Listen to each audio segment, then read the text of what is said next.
Are you struggling to scan deep holes or hard to reach areas? Like this part here, for instance. Look at that deep bore. A lot of scanners wouldn't be able to scan anywhere near into that bore. They probably would only get the mouth and slightly into the hole. Well, in this video, I'll show you how to use single line mode to capture detail you just can't get any other way.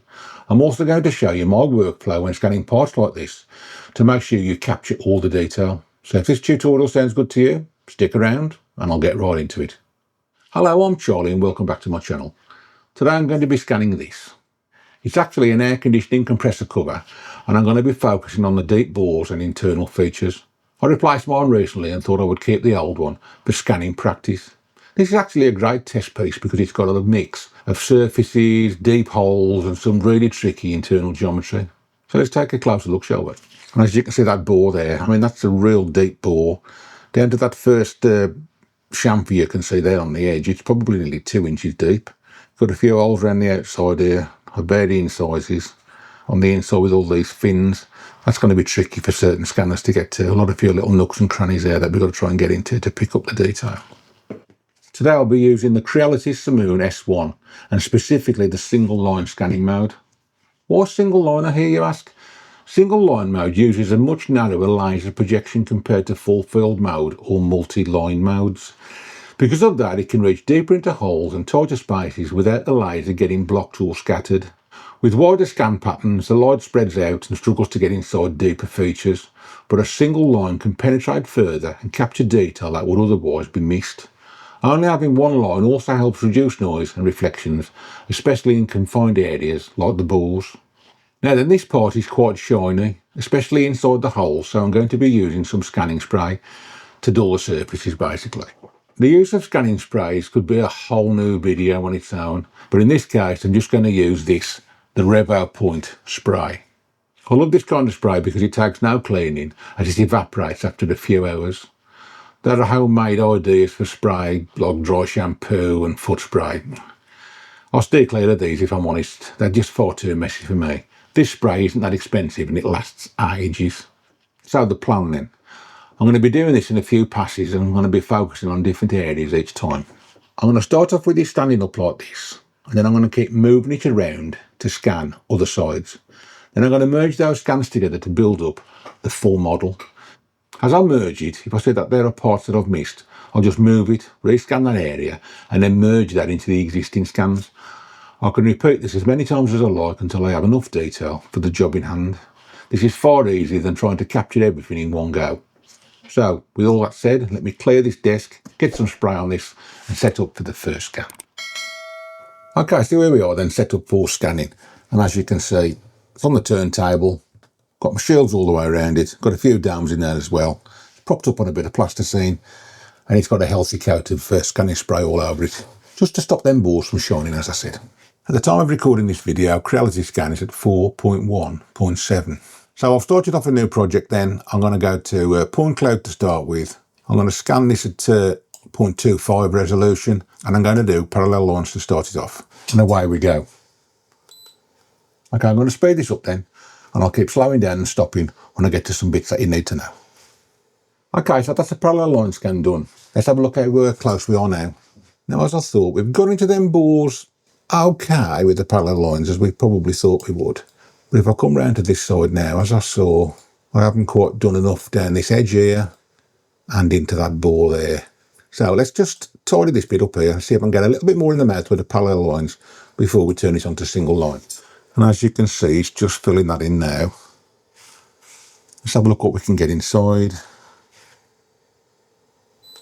Let's take a look at that. Okay, so I've filled that bit in there nicely, as I thought I would. I'm starting to get into this bore now. I haven't gone down to that chamfer, which is, I reckon, is about 2 inches deep. With ourselves in pause mode then, I'm going to stick it on single line. I'm going to get myself above this as best as I can. So if I zoom in a little bit, and then get that laser to go down that hole. Yeah, it's penetrating further down. Now this is a little bit of an art form in itself. You've got to get it in a position where both cameras can see in the hole as well as the laser going into the hole. So it's a little bit of an art, but you can sort of work it out by looking at the screen. So like there, for instance, there, I'm a little bit off, But if I move myself over, I'm starting to look down the bore. I can't see any laser lines, so I'm either too close or too far away. So if I've just pulled out a little bit, which I have there now, I can see the laser going across the line in green, and then it starts to fill in the hole. But obviously, we rotate it round now to do the other side, like this bit here now, and it all goes to pot because it's not perfectly on the turntable, is it? So I've got to sort of get myself in line and then build it up again now. See? Come over the top a bit more. As I say, it's a little bit on the fiddly side, but you can sort of do it. Bit more vertical. Now come round to this little side and try and get that in there. See how it's just turning blue as the laser touches it. Again, I'm going to speed this up now just to get as much in there as I can. As I say, it's a little bit on the tricky side because you've got to sort of get down a bore with a laser. You've got to get yourself in a position where both the cameras can look down the same bore, and you've got to be the right distance forward. So it's a bit of an art form, but it's doable. It's actually really doable. We're getting really into that bore now, aren't we? Now, when you look at these little bits here, these squares here, this is noise, but it's hard to see sometimes if the noise covers up places where the scanner hasn't got. So, is that round there noise, or it's places where the scanner hasn't got? I don't know is the answer. The only way to do it sometimes is to turn it round, like this piece here. See these little pieces here? As you turn round, you can see that they're not attached to it, so they're noise. But I don't know with that there. I mean, we are definitely missing a bit there, but whether I could get that in or not, I don't know. Let's give it a go, see if I can. Get it at the right distance. The right angle.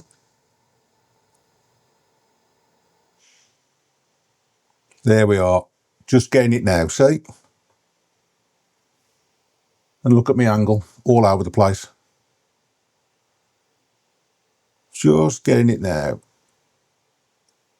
But for that to work like that, that's brilliant. I'm missing stuff underneath here now, but that's because of the orientation of the part. Let's just whip around the front of here, and then I think I'll call it a day on this one. Now this is a good example of getting into the groove now. And then I'll just turn around this way now so you can see. If you look at the way the laser's coming out of the scanner now, don't know whether you can see the line now, but you've got the laser vertical and the line is horizontal. Now because of the way the lenses are here now, to scan a groove, you want the scanner in the same orientation as the groove. If you had it that way round, it'd be harder for the scanner to see in the groove, wouldn't it? Because don't forget, you want the top and bottom lens to be showing in the groove at this time. So you want the scanner in the same angle as the groove. And the easy way to tell that on the screen is basically you want the scan line to be opposite to the groove. So if I come up here now, you see I can get into that groove there. So what I tend to do with these and all is I do parallel lines first, and I basically get the single line out. Get in the grooves, get in the crevices, anywhere that I think I've missed, just to make sure I've filled everything in. I'm going to fuse that now with 0.25. Okay, so there we go then. So we've got a nice scan now, haven't we? I mean, look at that now to start with. Look at them balls there, that's beautiful, isn't it? And look at this one. Now we can see where the noise was and where the noise wasn't. And we got really well down into that ball, look. Now we can see how we were struggling on that edge, but that's 2 inches down, that is. Okay, so my workflow now then is to look at this and think, right, what do we need to do now to fill some of these gaps? So we need a good scan now at the bottom, obviously. We need to tidy up some bits on that edge, and we need to tidy up some bits on that edge. So I think what we'll do to start with then is we'll flip it over, that orientation, and scan that from the top. I'll just sped this up to make things a little bit quicker, but basically it's the same as the first scan. Parallel lines first, getting as much detail as I could, being nice and steady. Then I'll turn the scanner over on its side to try and get all the edges in. And the idea for getting all the edges in is to help with the alignment afterwards. So as you can see there, just nice and steady, building up all the way around the edge, so then the alignment won't fail. Then I brought out the single line, our secret weapon to get in as much detail as I could in those hard to reach crevices. On this bit here now, I had a little bit of trouble with these because these crevices are quite deep and quite thin, and I had a bit of trouble.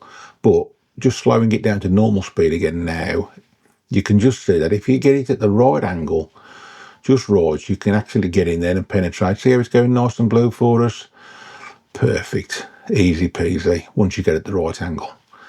Then all I did then was basically I fused it at 0.25, cleared all the mess away, and then got ready for alignment. Now the thing to do now is to align these two together. Automatic, because it'll easily align these automatically. Exit that, and that now has put these in the same orientation, and it's aligned them up together. This is what I mean now about explaining my workflow. This is how I now see what I've got to scan and what I haven't got to scan. I'm going to set up for another scan and flip it over. Okay, so I'll spread this up again then, but we'll be using the parallel lines to start with, as we do on all of the scans. Just rotating it round nice and steady, nice and slow to get as much detail in as I can. Making sure I've got the edges in there for alignment purposes. We don't want this to fail when we actually try and align it, so we just want a fair bit of detail around the edges, as you can see. Then, when I was happy with that, flicked on the old single line scan, then it really pulls the detail in well. So, as my workflow is normally, once I've done a parallel line scan, I'll go over with a single line, whether I need it or not, to be fair. I just go over the whole object just once, just making sure I've got in all those nooks and crannies. I mean, you could spend hours and hours doing this. Again, it all depends how much detail you want for the job in hand. So then I measured it at 0.25 and got it ready to align with the other two. So now I've got that scanned and I've got it fused. Go back to alignments now, making sure all three are selected again, auto align and align. It'll then put that one into the others. So what am I missing now then? I'm missing bits of that board at the bottom there and maybe in that one. Let's do one more scan. Flip it up on its end that way so I can get into that threaded hole.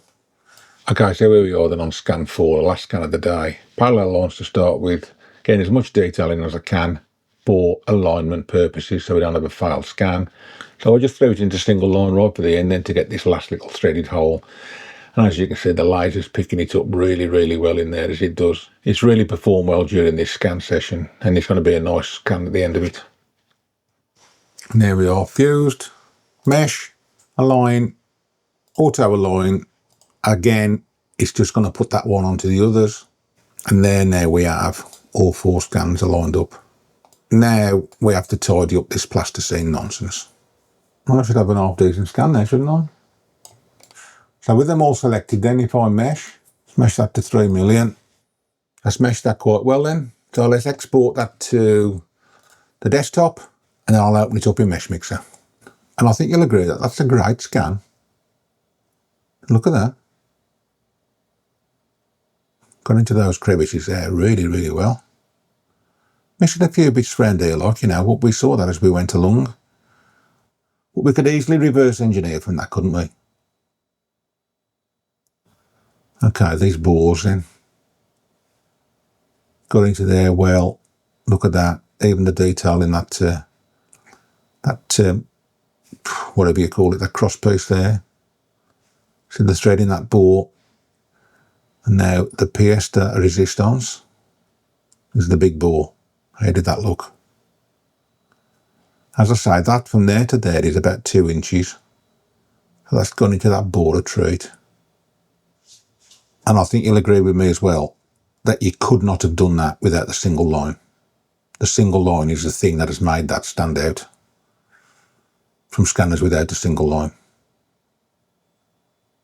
Okay then, so I'm off to film some more tutorials. If there's anything you want to see, put it down in the comments. But in the meantime, thanks for watching.